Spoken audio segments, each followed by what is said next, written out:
Jadi karena seakan-akan belum melakukan.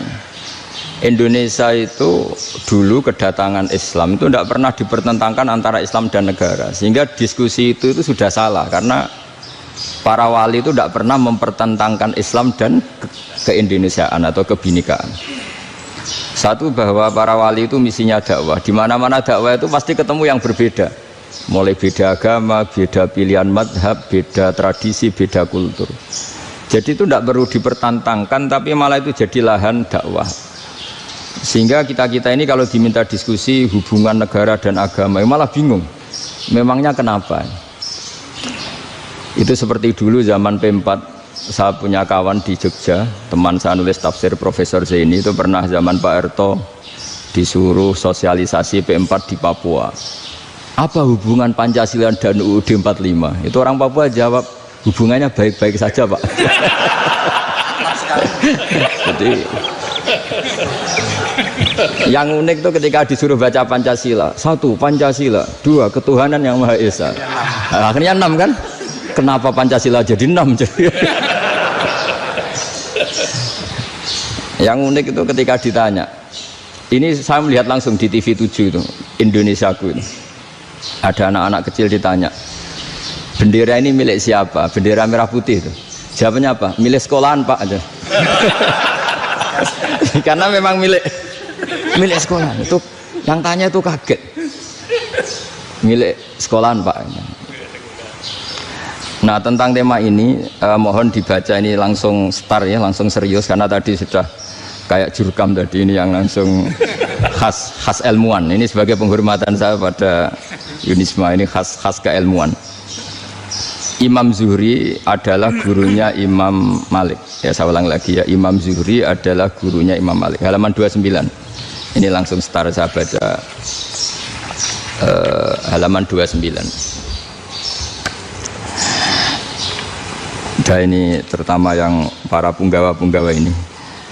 Saya baca ya. Ini teks tidak ada yang saya rubah, memang persis seperti ini. Bismillahirrahmanirrahim. Yaqulu Zuhri, ini gurunya Imam Malik. Fama futiha fil islami fathun qablahu kana a'zama minhu. Innama kanal qitalu haitsul taqon nasu. Falam makanatil hudnatu wa wadu'atil harbu wa amana nasu ba'duhum ba'du wal taqaw fatafawadu fil hadits wal munaza'ah. Falam yaklim ahadun bil islami yaqilu syai'an illa dakhula fihi. Walaqad dakhalataini kasanaten mithlu man kana fil islam qabla dzalika au aktsar. Terus ini ngomongnya harus santai, nggak boleh provokatif. Begini, kita tahu dalam perdamaian Hudaybiyah itu poin-poinnya itu semuanya merugikan Islam. Di antaranya adalah jika yang Islam masuk kafir harus dibiarkan, karena berarti masuk ke habitat asli. Karena Nabi sebelum jadi Nabi, komunitas pokok itu kafir, sehingga kalau Islam masuk kafir kembali ke habitat. Tapi kalau Islam masuk kafir, kafir masuk Islam itu harus dikembalikan karena dianggap bid'ah. Maka kalau kamu dituduh bid'ah itu tenang saja dulu. Nabi itu ya dituduh ji'ta bidinin muhdas, kamu datang dengan agama yang baru. Cuma agak diteruskan wa kullu muhdasatin bid'ah wa kullu bid'atin dalalah. Jadi orang-orang kafir dulu kalau ngomentari Nabi, ji'ta bidinin muhdas, kamu datang dengan agama yang apa? Baru. Nabi nurut. Semua perjanjian yang merugikan Islam itu Nabi nurut. Tapi Nabi hanya minta satu hal, jangan ada perang 10 tahun. Dan orang boleh seminar, boleh diskusi tentang Islam. Ya ini dengerin betul ini. Jadi saya tidak akan provokatif, ini pakai logika. Nanti bisa dipakai disertasi doktor. Tapi saya minta orang boleh diskusi, boleh seminar tentang Islam. Akhirnya saat itu juga ada orang yang masuk Islam.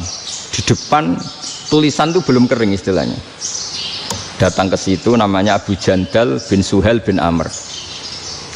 Itu datang ke Nabi, ya Rasulullah, saya ini mau masuk Islam. Kata orang-orang kafir, ini pertama Muhammad, kamu komitmen enggak sama perjanjian? Kalau kamu komitmen harus kamu kembalikan. Nabi bilang, Ya Aba Jandal, kamu kembali ke mereka, ke habitat mereka, yaitu menjadi kafir, di komunitas kafir maksudnya. Akhirnya nangis. Umar, Sayyidina Umar itu mendekati Abu Jandal, kemudian memberi isyarat supaya ngambil pedangnya. Jadi isyaratnya wong ini baca ora wis. Maksudnya orang-orang kafir. Tapi Abu Jandal nggak mau. Singkat cerita akhirnya kembali ke komunitas kafir. Tapi yang dikatakan Imam Zuhri cara analisis ini nggak bisa pakai provokatif, harus pakai analisis.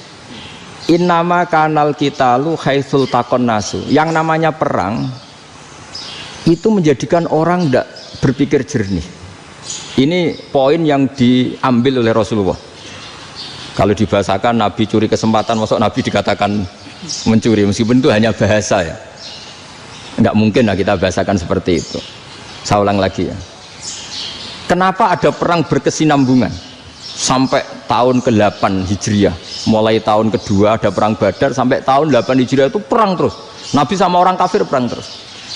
Akibatnya apa Pak Profesor? Namanya perang itu ya nggak kau bermikir. Pokoknya agar ketemu Islam perang, Islam ketemu kafir perang, nggak kau bermikir.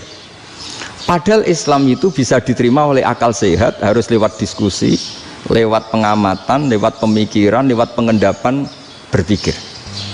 Makanya Nabi tahu ini masalah besar. Kalau orang perang terus, itu gak kau bermikir Islam, tidak sempat diskusi tentang Islam. Makanya Nabi hanya minta satu poin. Oke, perjanjian ini saya turutin semua, tapi saya minta orang kafir semuanya boleh mendiskusikan Islam, boleh seminar tentang Islam. Mereka bilang iya, pada pikiran mereka kan diskusi paling piye. Ternyata betul, ada diskusi. Terus temanya gini, kira-kira bener di Muhammad Abu Jahal.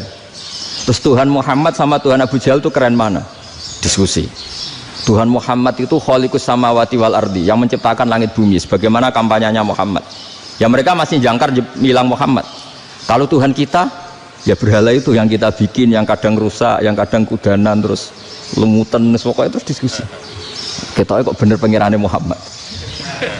Terus Muhammad Abu Jahal. Mulai dhisik Muhammad itu ratau bodoh nih. Mulai dulu Muhammad tuh gak pernah bohong. Abu Jahal, waduh, wis bodoh nih ngongkonan. Wis ribet kan? Dan semua diskusi itu mengarah ke kebenaran Islam. Akhirnya ngomong kafir sing tokoh-tokohnya cara Jawa yuk, wah semane jebule masalah ini kan. Artinya gini, kalau kita ingin Indonesia damai, sebenarnya yang untung itu Islam. Karena Tuhan yang menciptakan langit dan bumi tentu gak akan diperbandingkan atau akan dikalahkan oleh Tuhan yang lahirnya saja sudah di bumi. Misalnya kita menjual Tuhan Allah, siapa itu yang menciptakan langit bumi, yang ada sebelum langit bumi, bandingkan dengan Tuhan yang lahirnya di bumi, ada tanggal lahirnya, ada aktenya, itu kan sudah ribet kan. Begitu juga kalau memperbandingkan tokoh, Muhammad itu siapa? Tokoh yang bisa menyatukan pan Arabik, tokoh yang begini-begini, yang sayang istri, sayang keluarga, dibandingkan dengan tokoh Abu Jahal, Abu Lahab yang corong jauh penggaweannya yang ngerugikan orang lain. Akhirnya orang itu mulai tertarik sama Islam. Makanya kata Az-Zuhri pakai bahasa dulu, falam yaklim ahadun bil Islam. Tapi kalau sekarang yang populer itu bahasa yatakallam. Sebenarnya yang benar itu bahasa kalimah yaklimu kalaman, karena masdarnya itu kalam, berarti sulasi nopo mujarrad. Tapi di fiilnya itu mujarradnya enggak kelaku. Jadi di fiilnya takallama ya takallamu, tapi untuk masdarnya yang kelaku kalaman. Jadi ini agak unik, agak enggak lazim. Mestinya kan takallama ya takallamu takalluman, tapi di masdarnya kalam populer, tapi di fiilnya tidak populer. Saya teruskan ya. Ini penting sekali. Jadi menjual Islam, kalau boleh dibahasakan menjual, itu tetap enak dalam kondisi damai. Karena kalau kita perang, itu bawaannya kalau ketemu ya perang. Kalau ketemu perang, sehingga orang itu rakober diskusi dulu. Saat benernya Islam sampai kafir itu bener di. Karena tidak kober diskusi, tidak sempat diskusi, orang yang milih yang kafir. Karena yang mayoritas yang kuat. Sementara Islam zaman itu lemah. Ya Nabi itu yang diminta hudnah, yang penting kita damai. Terus orang boleh mendiskusikan benar mana kita dan mereka. Ya setelah diskusi ya tadi kan nggak mungkin Allah yang begitu keren hebat pencipta langit bumi dibandingkan berhala yang mengurus dirinya sendiri saja tidak bisa. Walhasil terus orang mulai tertarik sama Islam dan aturannya nggak boleh dilarang diskusi itu.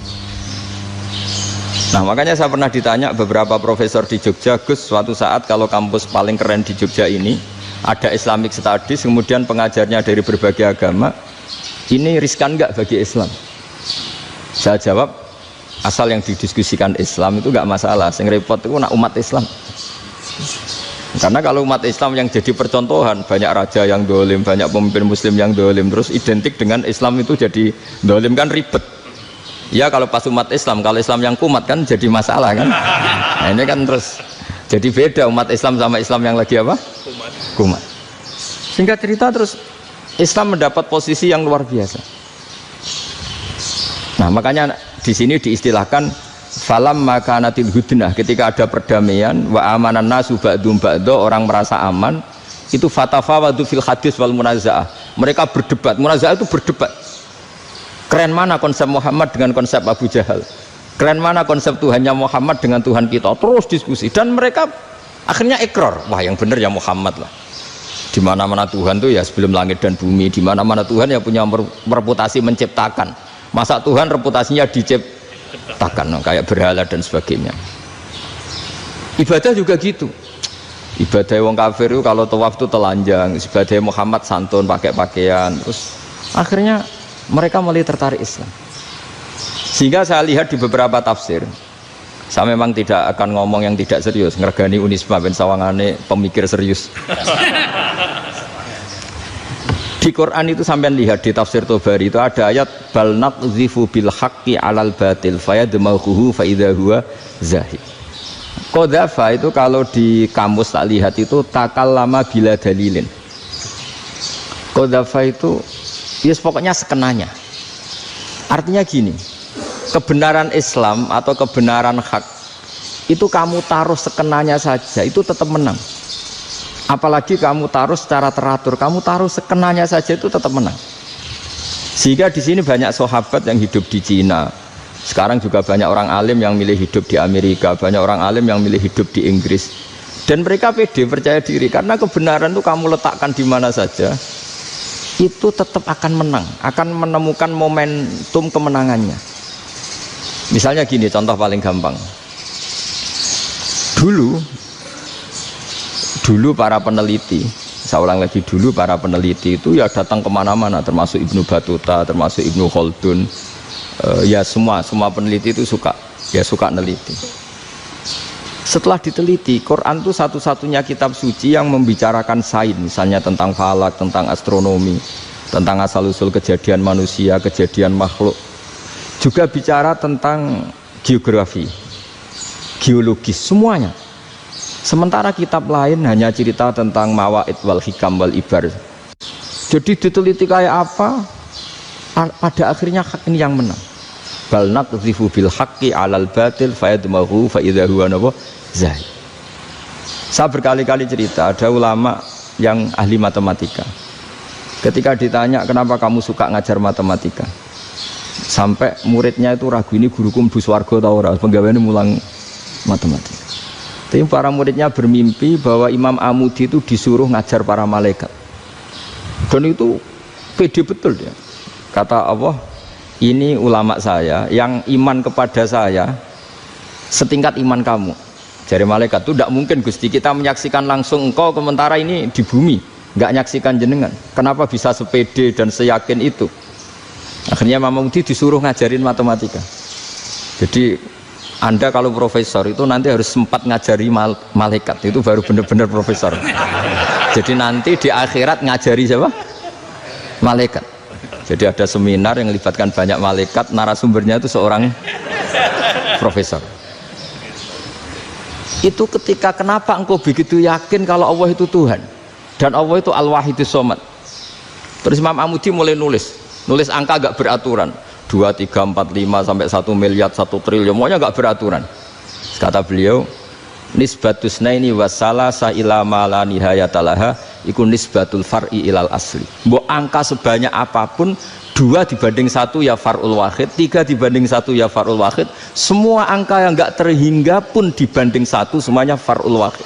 Semua angka sebanyak apapun itu cabang dari angka satu. Fakullu hadil awalim far'un minal wahidis somad, yaitu Allah Subhanahu wa ta'ala. Akhirnya malaikat tepuk tangan, iya juga. Jadi begitu juga ada ulama itu ahli gambar. Saya dulu ngaji sama Mbah Mun Al-Husunul Hamidiyah, itu kitabnya itu banyak gambarnya. Dan kali gambar yang ngawur betul, mangga ahli gambar. Saya epol, terus sempurna lele.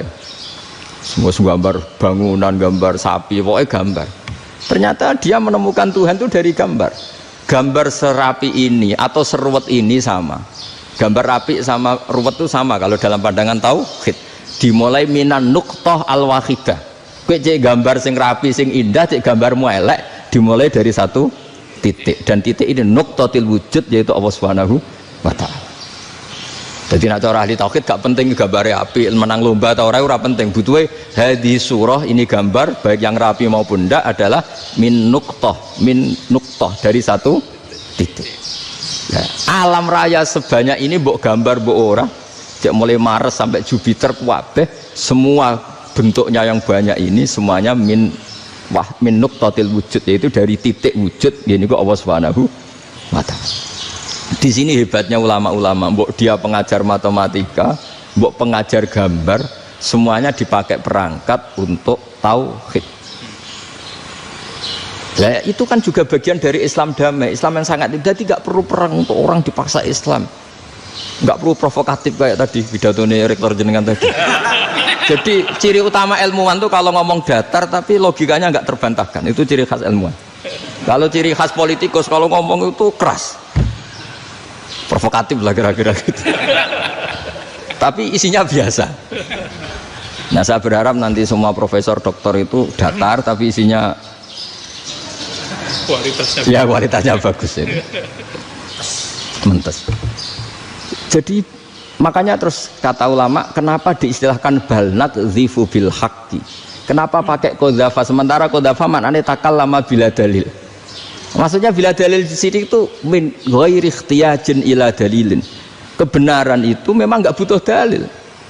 Apa kita perlu dalilnya apa? Buktinya apa? Kalau tiga itu cabang dari satu. Wong gendeng yakin yang takut gitu pas orang gendeng.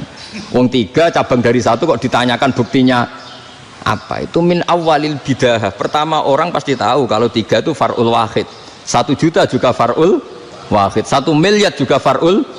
Gambar yang sebanyak apapun ya dimulai dari satu titik, cek gambar bener maupun yang tidak.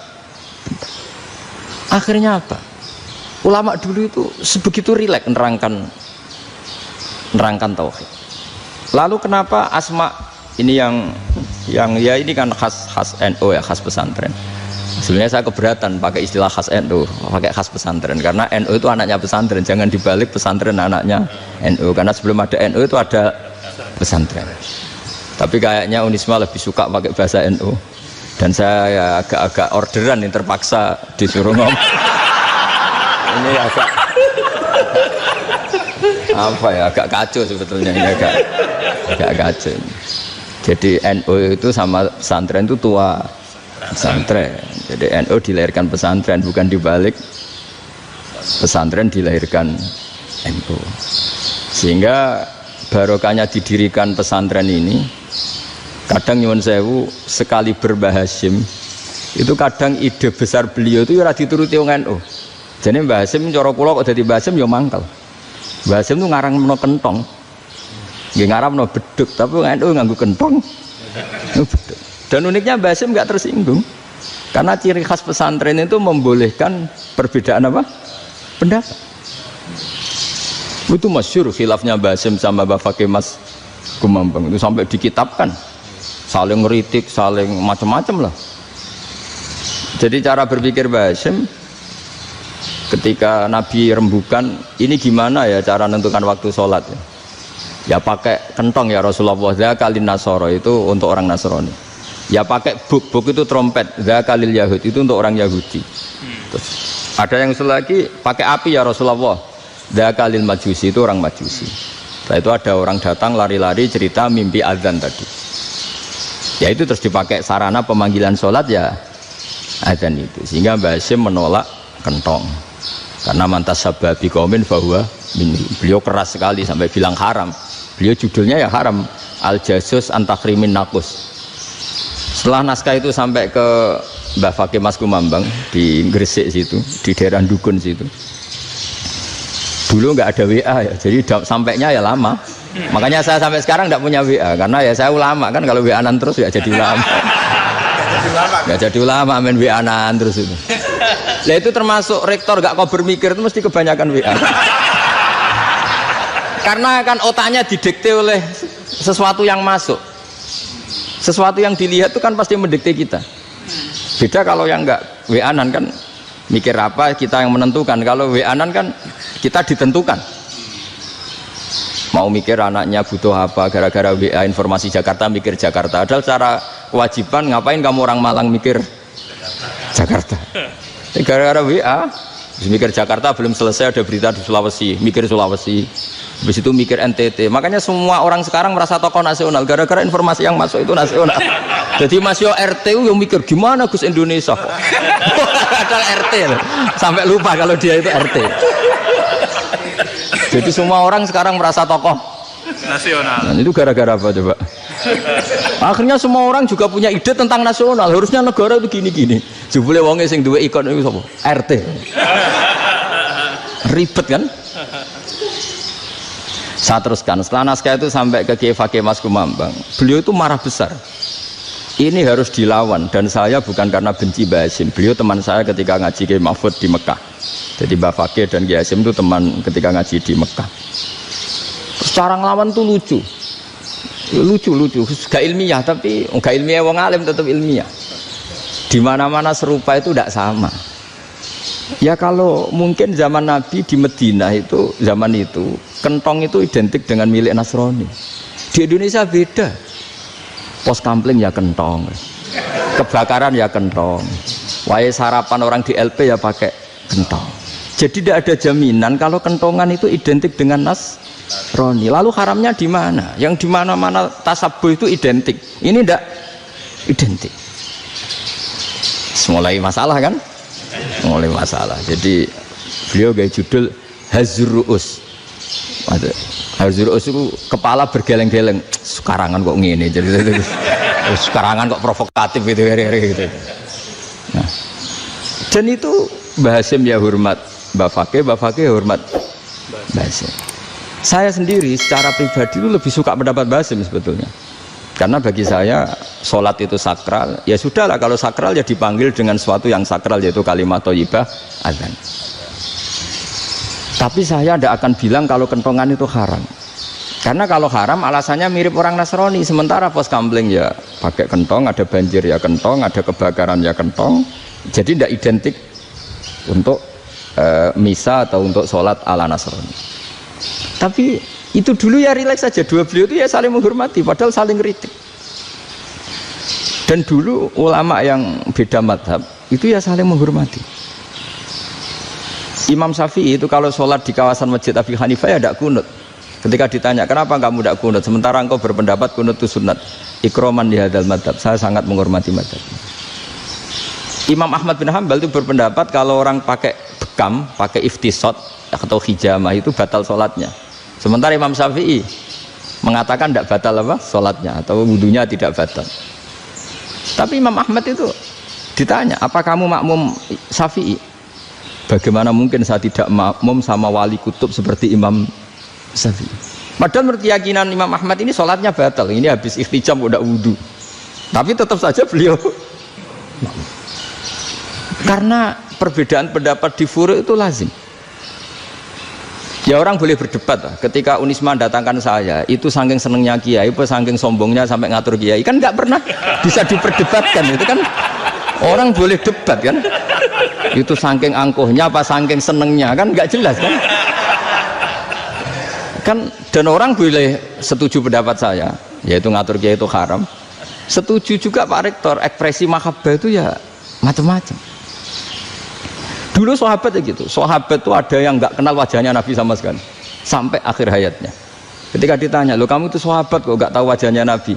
Saya tidak pernah berani memandang Nabi karena ijlalan Nabi, terlalu menghormati saya sehingga tidak berani memandang wajahnya. Ada sahabat yang penggawaannya dulu wajah Nabi sampai bisa nyifati, Alfiu faminunil hajib sampai bisa nyifati detail karena delok wajah Nabi itu ibadah. Ada seorang wali ditanya, kalau kamu di surga ingin nggak melihat Allah? Enggak. Loh, tapi semua orang ingin melihat Allah. Unazzihu dzalikal jamal an-nadhari misli. Ben gak elek-elek Allah tak delok terima aku. Wong ra jelas. Berarti kok delok pangeran. Banyak. Jadi justru tapi karena saking takzimnya. Enggak lah, mosok sak aku kok. Makanya saya berkali-kali cerita. Menurut kesepakatan ulama, soft awal itu paling baik. Tapi banyak juga wali yang kalau sholat itu di belakang. Koyok paling bener yang gue ngarep gitu. Lu bayangkan misalnya kamu semangat di soft awal di masjid haram, jebule sholatnya salah. Itu dari malaikat gaya nih gue ngarep, jebule raro. Ini di sini wong, jebule bodoh gitu. Gaya nih gue ngarep, jebule. Coba orang kalau sowan Mbah Mun, yang berani di depan itu kan ya ketuanya atau jubirnya kan, yang merasa tidak pati pinter-pinter kan mesti di pojokan. Artinya sudut pandang seperti itu ya sah saja, apa? Sah saja. Makanya banyak sahabat yang jarang sowan Nabi, alasannya takut ganggu Nabi. Banyak yang sering sowan Nabi, alasannya seneng Nabi. Yang sowan ya seneng Nabi, yang nggak sowan alasannya seneng. Loh, Nabi itu tokoh, punya keluarga, punya anak. Kalau saya sering sowan berarti sering ganggu. Yang sering sowan dia alasan ini khazanah kita harus istifadah. Jadi zaman dulu dia biasa dua sahabat, yang satu milih mahabbah itu milih sering sowan, yang satu juga mahabbah milih tidak sering. Karena pertanyaannya bisa dibalik kan, sering sowan apa sering ganggu coba. Nabi Abedar, assalamualaikum. Nabi nimang cucunya, assalamualaikum. Ayo bener yang sowan apa bener yang enggak kalau seperti itu. Akhirnya terus diatur sedemikian rupa oleh Quran. Walau annahum sabaru hatta takhruja ilaihim lakana khairal lahum. Jadi sahabat kalau mau sowan Nabi ya nunggu di Sufah. Kalau Nabi keluar berarti milik publik. Sekali masuk ke dalam tidak ada sahabat yang berani sowan. Itu la tadkhulu buyutan Nabi illa ayyudzana lakum. Kalau soal sampai masuk dalam harus nunggu dipanggil. Karena sekali Nabi masuk dalam itu milik privat keluarga, milik istrinya, milik cucunya, milik keluarganya. Dan Nabi sekali keluar ke ruang itu berarti milik publik. Itu terus jalan tengah. Karena kalau langsung masuk, bayangkan saya itu sering menyaksikan. Mbah Mun habis ngaji 2,5 jam ngaji Jalalain, baru masuk, assalamualaikum. Padahal yai mungkin mau ke kamar mandi, mau ini itu. Jadi dulu itu Quran sangat modern. Sebelum ada dokter ngatur tamu, rektor ngatur tamu itu Islam sudah modern. Dia kan gak fair kan? Misalnya saya ke Unisma harus janjian pakai ini, terus kalau misalnya kesini selonang-selonang kan lucu kan, mentang-mentang kiai terus juga sowan-sowanan selonang-selonang. Padahal kalau kita mau ke mereka pakai protokol, sering gak fair dunia ini. Tapi karena aku kiai oleh gelo ya sudah. Akhirnya saya memutuskan gak gampang kemana-mana karena itu. Saya sering didatangi ajudannya menteri, Gus mau ada tamu dari Jakarta tanggal ini, mesti saya dengan mereka milih tanggal yang mereka kosong. Kok ndak mikir apa saya pas itu kosong? Tak jawab ndak lah, sebelum diatur bahasanya dan tawaduknya gitu. Akhirnya dibalik, datang lagi, Gus jam jenengan kosong apa, kita menyesuaikan. Lah itu lagi di akhlak kata saya. Itu baru punya akhlak katanya. Bukan masalah ini, bukan masalah gengsi ya. Saya sendiri itu dolan ke alumni itu jarang, karena ya takut. Kiai kan yang nganggur, jam 9 nganggur, jam 10 nganggur. Bisa saja alumni itu kerja di pabrik, bisa saja yang latihan ekonomi di pasar. Sehingga kalau saya datang jam 9, iki kiai sing nilai santri ini, apa kiai sing ganggu santri. Nah karena orang ini melakukan rutin, gak kok berpikir, pokoknya ini jenenge silaturahim. Mau nyerah kok berpikir, padahal kalau diangen-angen, ini kiai yang nilai santri ini, apa kiai yang ganggu santri ini karena datang di jam kerja. Nah, bayangkan kalau kebenaran dulu itu dikawal oleh satu peradaban perang. Jadi Nabi sesuai diangen-angen Nabi. Perang Badar menang Nabi, perang Uhud menang wong kafir, perang ini gonta-ganti. Apapun itu yang penting satu kesimpulannya, cara Rasulullah kesimpulannya satu. Orang tidak kober mikir kebenaran secara mengendapkan pikiran dengan pikiran jernih. Maka hebatnya Nabi ketika perjanjian, pokoknya saya minta nggak ada perang. Dan orang boleh mendiskusikan Islam. Itu luar biasa idenya Nabi. Karena bawaan perang itu wong kan nggak kok bermikir. Ibarat seorang misalnya seneng satu perempuan, ketemu rivalnya langsung perang kan gak mikir. Tapi kalau kau bermikir, dia ngenangen cawe wedok iku ora seneng aku. Untungnya apa untuk wong ayu ora seneng, malah mau loro hati. Terus sudahlah, buruan dialihkan kemana kan gitu. Itu nak mau amen WA nan tukaran lewat SMS atau tarung langsung ora kau bermikir. Tapi kalau kau bermikir, akhirnya berpikir nih. Perempuan tadi sebenarnya yang disenangi siapa? Oke, ternyata senang Pak Erick. Sudah kita ngalah. Karena tidak ada nikmatnya kan menikahi perempuan yang sama sekali tidak mencintai kita. Tapi kalau nak kau berpikir pokoknya diprovokasi, wah gue kalah mbak A, gue kalah mbak B. Pikirannya kan, ojo sampai kalah. Bareng wis menang ternyata ada lah. Nah bayangkan Islam itu seperti itu dulu, dipertarungkan. Doang Islam itu dinu aklin, agama yang diterima dengan akal sehat. Tapi sekarang ukurannya perang. Yang menang berarti benar, yang menang benar. Kan terus jadi repot. Dan itu Nabi tidak ingin, makanya Nabi ingin sudah lah, nggak ada perang. Nah, makanya kata Imam Zuhri, fathul Islam terbaik adalah orang boleh diskusi tentang Islam dan tidak ada perang. Lagi-lagi penting, tidak perang itu penting, silmun itu penting, perdamaian itu. Setelah tidak ada perang, akhirnya fatafawadu fil hadis wal munazah, orang boleh diskusi apa saja, termasuk boleh adu polemik. Konsep satu Tuhan dan Tuhan banyak diperdebatkan. Akhirnya Nabi secara rileks bisa menjelaskan, Muhammad, urusan kita banyak. Kalau Tuhannya satu tidak cukup, Tuhan harus banyak untuk menyelesaikan berbagai urusan. Ada Tuhan bagi rektorat, bagi macam-macam kan. Ada Tuhan untuk ngurusi utang, ngurusi BPKB, macam-macam. Terus kata Rasulullah, enak saja Nabi jawabnya. Ya kalau kamu punya majikan banyak, perintahnya beda-beda, kamu mangkel enggak, bingung enggak? Ya susah mat, kalau majikannya banyak, perintahnya beda-beda, kita jadi repot. Seneng mana? Seneng majikan satu. Ya sudah, Tuhanmu itu majikan kamu. Kalau Tuhannya banyak, perintahnya macam-macam, kamu yang repot. Akhirnya ya sudah mat, Tuhannya satu aja. Nah, itu ya barokahnya diskusi tadi, barokahnya enggak perang. Daraballahu mathalan rajulan fihi syuraka'u mutasyakisuna wa rajulan salamal lirajul hal yastawiyani masalah. Terus alhamdulillah. Jadi orang yang paling kafir pun saat itu taslim. Nah ini kembali ke kalimat la ilaha illallah. Saya tidak perlu provokatif, pasti teori saya itu benar. Bukan saya bilang benar itu karena sombong, enggak. Ini sesuai teks. Misalnya begini, benar enggak kelompok takfiri yang suka ngafirkan orang lain? Itu pasti tidak benar. Logikanya gampang. Orang yang kafir 70 tahun saja dengan melafadzkan la ilaha illallah menjadi muslim. Masa dengan kalimat yang sama yang muslim menjadi kafir? Itu logikanya kan nggak ketemu. Orang kafir 70 tahun untuk menjadi muslim disuruh baca apa? La ilaha illallah. Tapi gara-gara baca la ilaha illallah nyekel patok jadi kafir. Pertanyaannya, loh ini kalimat apa? Kalimat untuk mengkafirkan apa kalimat untuk mengislamkan?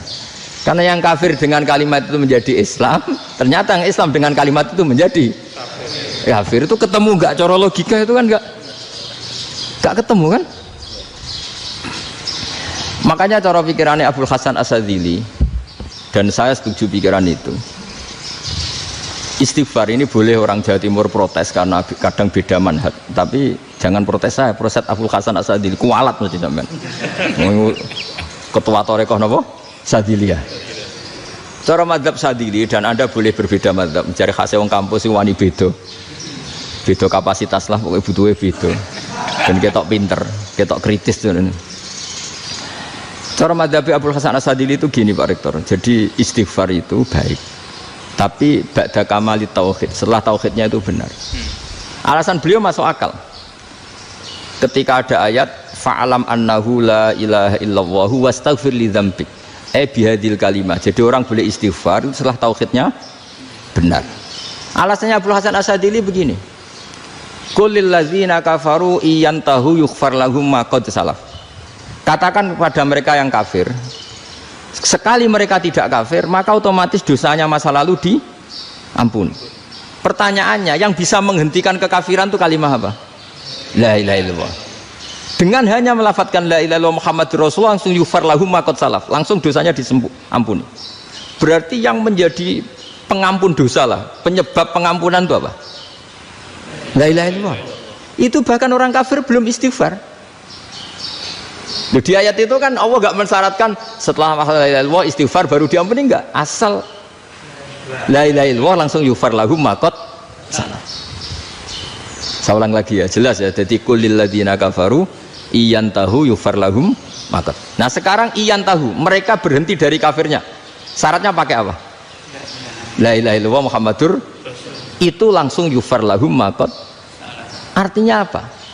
Ghufranullah itu bisa didapat hanya dengan mujarrodut tauhid, yaitu hanya dengan melafadzkan kalimah thayyibah.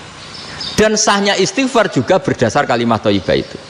Misalnya gini, orang kafir sebelum Islam melafadzkan astaghfirullah, astaghfirullah, astaghfirullah, kira-kira diterima enggak? Enggak kan? Karena syaratnya istighfar ba'dat tauhid. Nah makanya dalam adab Sadili istighfar itu setelah la ilaha illallah. Karena cara pandang ya seperti itu. Jadi fa'alam annahu la ilaha illallah wastaghfir li dzambi.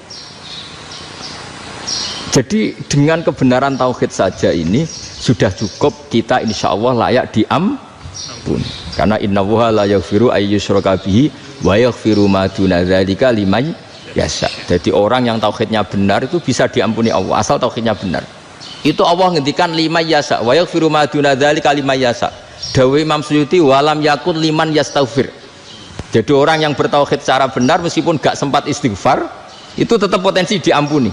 Karena bawaan tauhid itu sudah menjadi layak diampuni. Kayak orang kafir sekali ngelafatkan kalimat tauhid mbok gak istighfar langsung diampuni.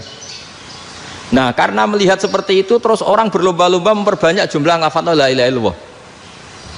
Jadi kita yang alim, kita semua, saya tidak bilang saya, kita termasuk yang di pinggir-pinggir saya ngaku alim dengan masalah lah soalnya. Kita semua yang alim-alim itu tahu bahwa la ilaha illallah itu super. Sudah bawaannya tauhid, juga punya kelayakan diampuni. Nah kemudian nasib kita agak sial, malah kalimah ini dituduh bid'ah, dituduh khurafat. Mergo Nabi nggak pernah tahlilan, Nabi nggak pernah. Nabi nggak pernah tahlilan, kalau diartikan Nabi ratau maca la ilaha illallah, enak gak kalimah ini. Nah, ini provokatif ini. Jadi ini sudahlah keanehan-keanehan ini kita terima karena ciri utama wali, ciri utama ulama itu wa'udhu fisabili, harus pernah disakiti. Jadi kalau Unisma sakit kalau dituduh apa? Dituduh bid'ah itu berarti belum calon ulama. Kan calon ulama itu wa'udhu fisabili, harus disakiti. Jadi kalau kamu disalahpahami itu ya harus santai. Provokatif tadi. Iya, termasuk provokatif tadi. Termasuk diatur tadi itu. Jadi kalau cara berpikir kan, karena mereka itu memang kalau kita turutin itu memenya itu terlalu, kadang menghujat kita itu enak ya jadi GNU, ada orang mati datang, kiainya dapat makan, dapat rokok, terus pulang gitu. Jadi apa, terus kita kayak tersangka terus. Kita kan kayak tersangka terus, tertuduh terus itu. Terus yang orang NU ya memenya juga nggak kalah ekstrimnya. Boleh ya ajaran orang nggak boleh ngasih-ngasih kiai gitu. Berarti boleh dong ajaran kikir. Jadi memang kadang apa ya, cangkem elek lah bahasa kasarnya itu. Itu memang kadang lebih mengenakan. Kalau kita datang ke acara mayat kan dapat makan, dapat minum. Kalau yang sohibul bed rokok ya dapat rokok. Kalau kiainya dapat wajib, kadang 20.000, kadang 50.000. Terus memenya itu kok setega itu ya, ada orang meninggal kok malah kita makan-makan. Seakan-akan kan kultur ini biadab kan gitu. Tapi yang orang NU kebalikan bales. Oh ternyata nggak boleh ya mayat disodakoi, ternyata nggak boleh ya orang dermawan. Berarti Islam membolehkan medit ya gitu. Ya modus ini kan. Tak angen-angen itu luwih mandi timbang takbir ya kan. Karena ini kan memicu emosi kan. Memicu apa? Emosi. Nah tapi saya kalau disuruh bela mana itu tidak ada yang saya bela. Ya seorang sudah lah, kalau mau nganggur saja sudah itu bisa. Ya tapi itu memang apa ya, itu khazanah Islam, ada yang kritik ada yang enggak. Ya itu memang khazanah, ya biasa aja kalau saya biasa aja. Karena dulu ulama itu sudut pandangnya itu ya seperti itu. Ada yang ulama suka ibadah itu sholat, ada yang milih apa tidur. Sampai Imam Ghazali bilang suatu saat ibadah terbaik di zaman akhir itu tidur kan. Sholat saja kalah sama tidur kan. Tapi itu loh ya, yang wajib tetap loh, terus kamu gak sholat wajib. Begini beliau mencontohkan itu. Ada orang sholat tahajud terus obsesinya itu ingin hajatnya terkabulkan. Sementara yang tidur obsesinya nikmati rahmatnya Allah, boleh tidur, bisa tidur.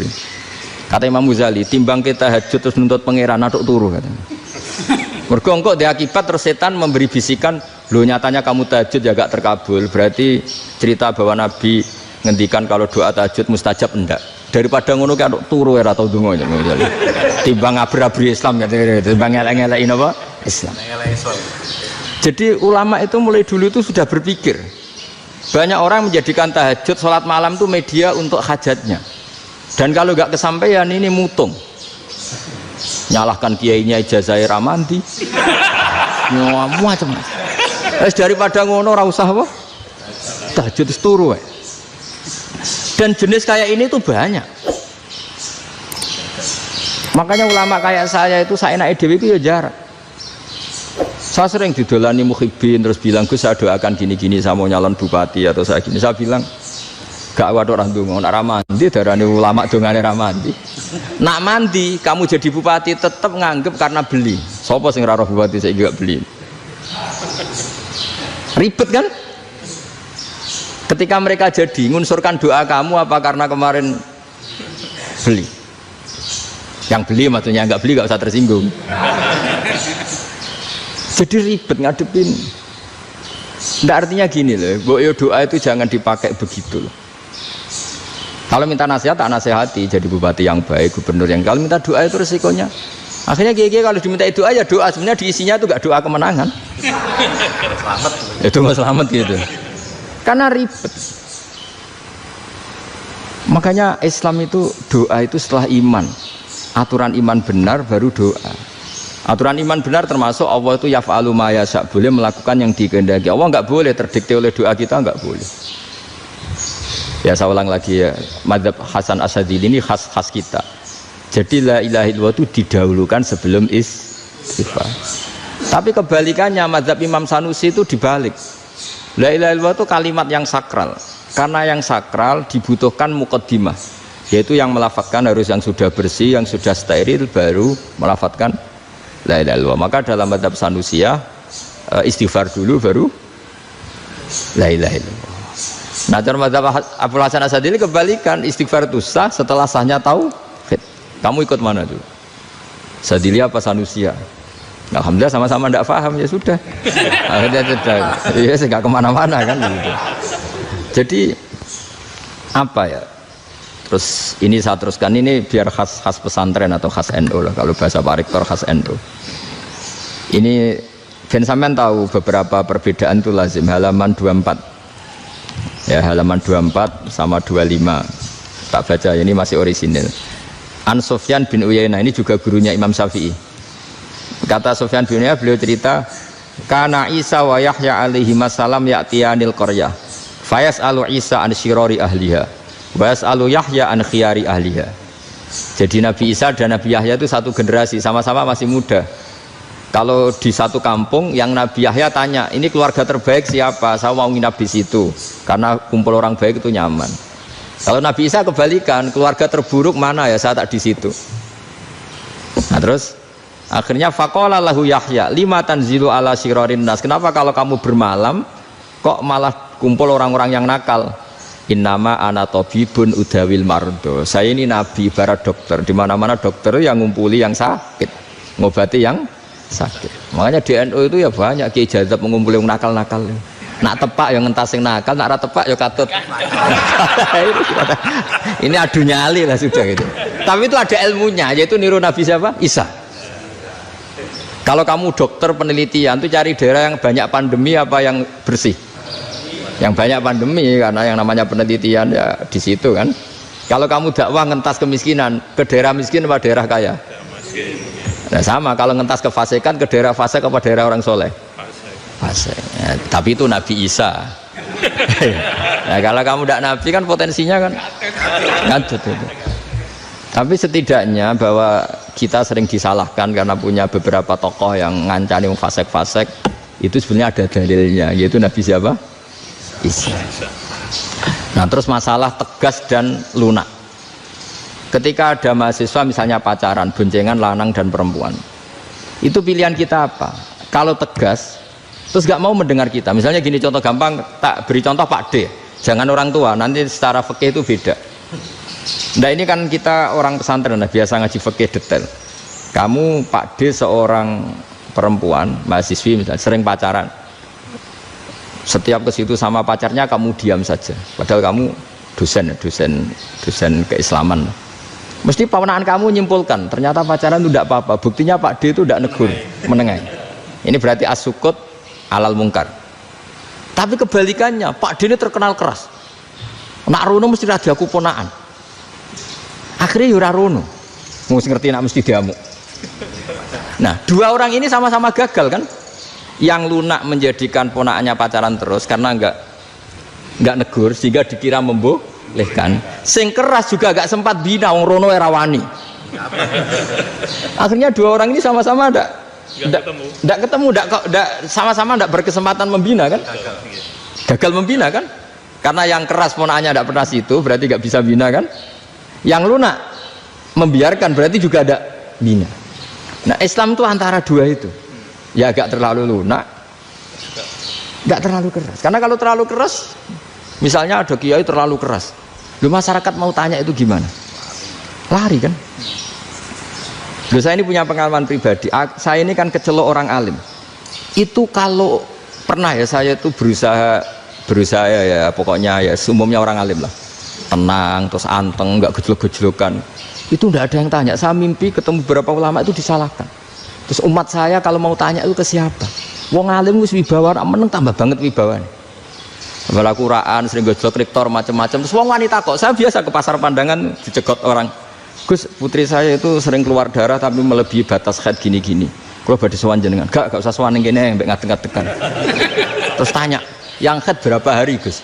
Ya supaya rudat ilal adat sebelum dia punya penyakit istihadah itu berapa? 6 hari ya sudah, kembali 6 hari lainnya mustahadah, tetap sholat, tetap normal. Tapi kalau saya wibawa, mau pasar gue tasbih dulu. Iku mesti wong salaman ya lu donga yakin. Tapi baru kayak rada uraan ketemu wong-wong, dol pening ndi? Maaf pening ndi? Gus beneran Gus ketemu jenengan kula wingi badhe tuwa kok. Akhirnya tanya. Dadi uraanku iku amdan. Lha nek sampean asli, iki asli uraan. Karena ndak uraan lah tetap ndak wibawa kan. Jadi baru kayak uraan itu ya banyak. Saya itu kalau ngantor di Jogja itu banyak orang yang tanya. Ya biasa tuh tanya macam-macam. Karena saya uraan. Ke pasar ya orang, bahkan di bis sering ketemu orang. Wah beneran Gus kalau badhe sowan jenengan badhe tanya ini. Ya sudah di sini aja. Jadi semua itu diilmoni. Nah, Nabi itu punya sisi yang dua-duanya jalan. Memang beliau luar biasa, dipilih Allah yang luar biasa. Nabi ketika wibawa itu banyak sahabat yang bahkan mengenali wajahnya aja tidak bisa. Ka'anna ala ru'usihim at-thair. Bayangannya seakan-akan di kepalanya itu ada burung yang takut terbang, saking antengnya. Tapi Nabi sekali mengeluarkan job, sekali santai, itu sahabat tanya itu sampai yang nggak pantas ditanyakan. Nabi saat tadi kumpul istri saya, tapi tidak inzal itu wajib mandi ndak. Aro'aita law anna ahadana ya'ti imra'atahu wa lam yunzil. Itu ya ditanyakan. Nabi mun kumpul itu betul saged inzal sepundi. Guys betul lagi.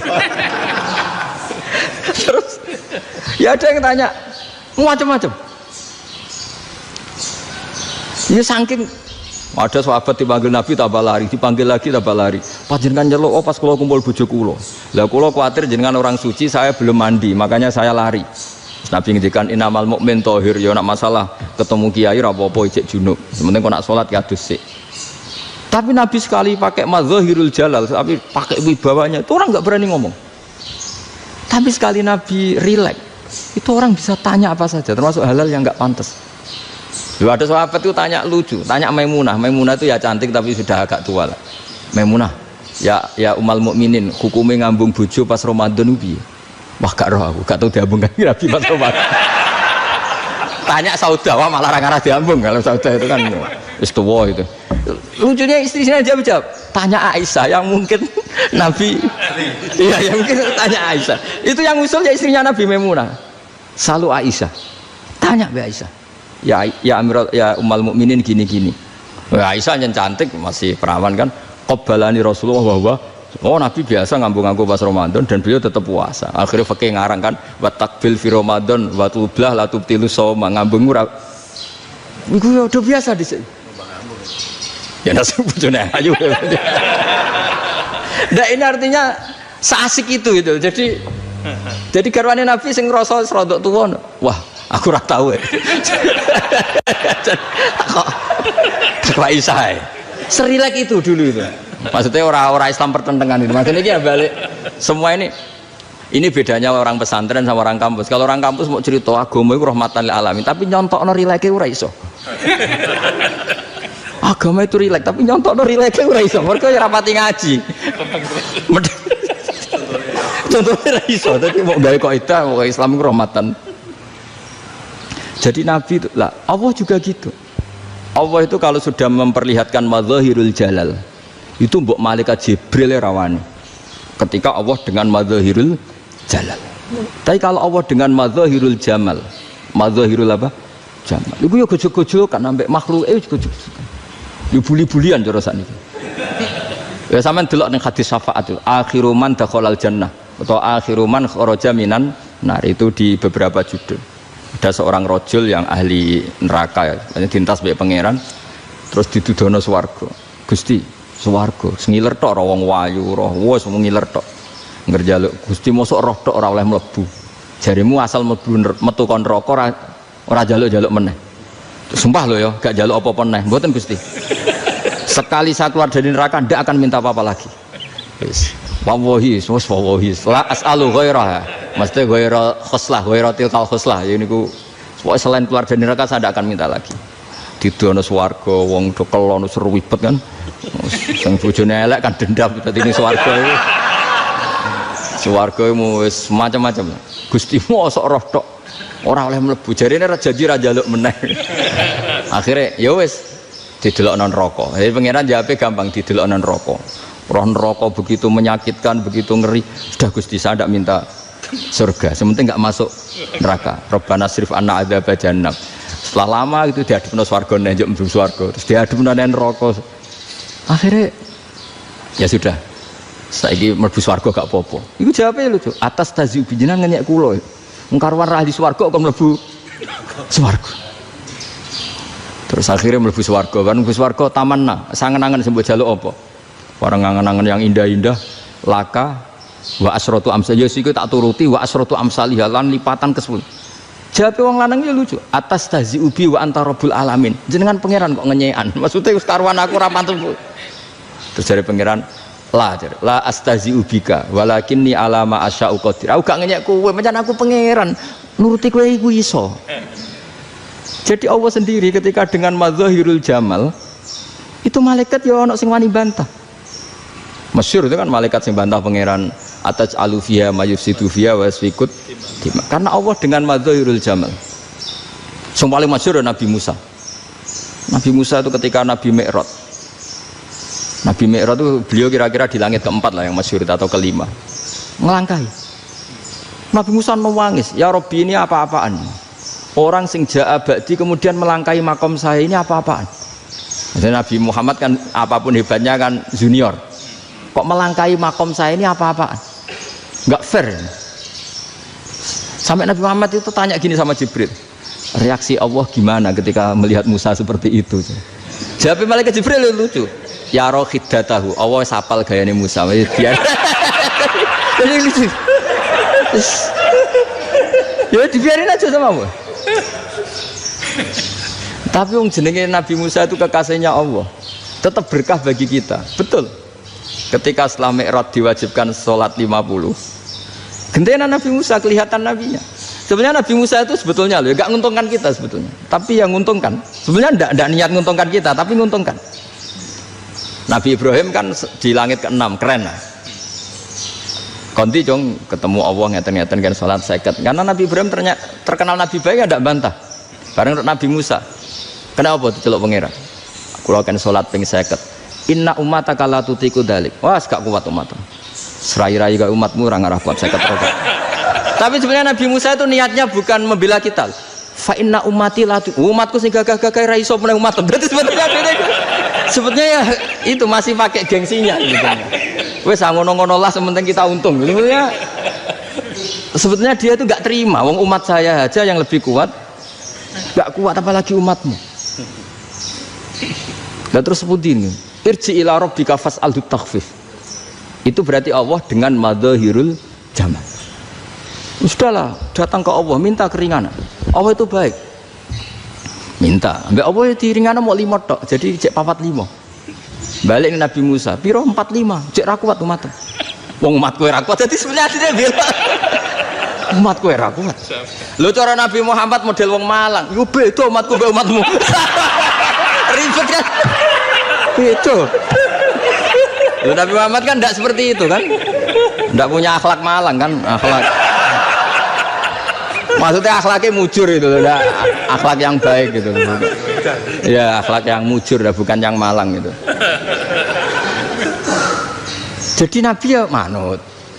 Tinggal 40 kan, dikurangi lagi 35 sampai 9 kali kan, masyhur itu. Ya kan kalau dikurangi 55 kan berarti turun naik kan 9 kali. Itu setelah 5 itu Nabi Musa aja usul, masih ragu. Itu cara Nabi munggah nentek. Ini entek ya. Terus iya doa tuntas betul. Sebebas. Terus munggah ado-ado laopon. Ngapain itu? Akhirnya Nabi Muhammad sudah sampun ya kalimah Allah, saya ini malu sama Allah Musa.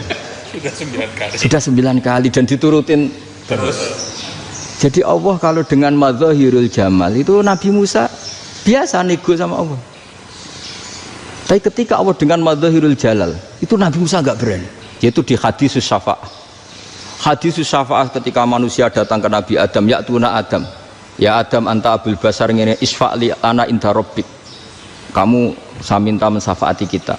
Nabi Musa, Nabi Adam inna rabbi qad ghadibal yawma ghadaban lam yaghdab qablahu mislah wa la yaghdab ba'dahu mislah. Ini Allah sedang murka besar dan tidak akan murka seperti ini lagi. Sudah saya tidak berani, nafsi. Nabi Ibrahim enggak, termasuk Nabi Musa ketika di itu ya enggak berani. Karena Allah dengan madzahirul jalal. Itu Nabi Musa enggak berani. Sudah saya sendiri itu pernah salah. Yaitu saya membunuh seseorang yang enggak disuruh oleh Allah membunuh itu. Yang pas jotosi orang Kipti. Akhirnya datang ke Nabi Muhammad. Pas ke Nabi Muhammad Allah dengan madzahirul jamal.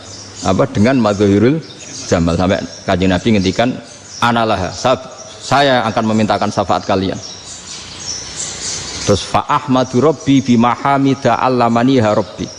Saya muji Allah dengan pujian-pujian yang orang lain tidak tahu, hanya saya yang diajari, kata Rasulullah. Ya di sini menurut banyak ulama termasuk kitab yang saya baca, kenapa Muhammad sebagian namanya Ahmadu? Itu dari af'al tafdil fa Muhammadun ahmadu min ghairihi. Muhammad Rasulullah itu kalau muji Allah di atas cara mujinya nabi yang lain. Jadi Ahmadu bukan dari fi'il mudhari' lil mutakallim tapi dari af'al apa? Tafdil. Fa Muhammadun ahmadu min ghairihi.